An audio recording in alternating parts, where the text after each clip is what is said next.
Hello and welcome to the show. The observant ones of you may have noticed that this is episode 1.5 rather than 2. We've been having some technical problems over the last few days, so I'm doing this as a bit of a filler episode until we can get the proper one done. For this, I'm going to be looking at the differences between the three types of gearbox: automatic, manual and manual with clutch. I'm pretty confident I know which is fastest, but what are the actual time differences between them? Automatic was to go first, and to make this a fair test, I would do 5 laps with each gearbox and compare the fastest times. It wasn't long before the automatic started to annoy me. With the auto, the game changes up long before you actually need to. So, just as the car really starts to get into its stride, it changes up. In slow corners, it's even more annoying, as it refuses to change down. So you're in too high gear for the exit and you lose time. And after thoroughly exploring all of the track, the best time I could get was a 1:31.1. Onto the manual. With this, there is the added complication of dealing with the gears, which for beginners will certainly take some time to get used to, but it's definitely worth it. It's almost like driving a completely different car. Time is made up when coming out of the corners, as you can put the car in the right gear. And as you use more revs on the straight line speed of your car will increase. With being in the right gear at the right time, the car feels so much more responsive to the throttle, and your lap times will come tumbling down. Within 5 laps, I got my time down to a 1:29.7, nearly 1.5 seconds quicker.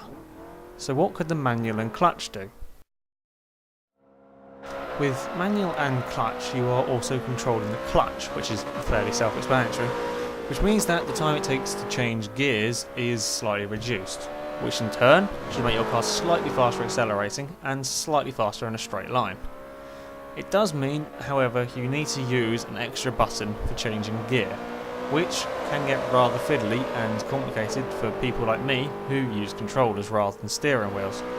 I'll put the controller layout I use in the description for anyone who's still struggling to get it set up. After the 5 laps, the best time I had achieved was a 1:24.5, which was only 0.2 of a second faster than I'd done with the manual.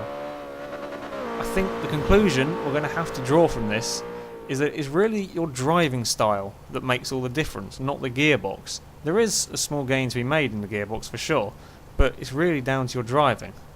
I know this is with one car on one track, so the results will vary, and I'm pretty sure over a longer track the difference would be bigger, but around our test track with the Ferrari California there really is very little in it.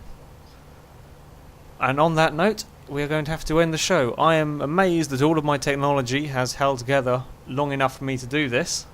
Thank you very much for watching. Oh wait, there is one more thing just before I sign off. Me and the guys who we do this with have a whale of a time filming this, but as you can guess, it doesn't always quite go so smoothly.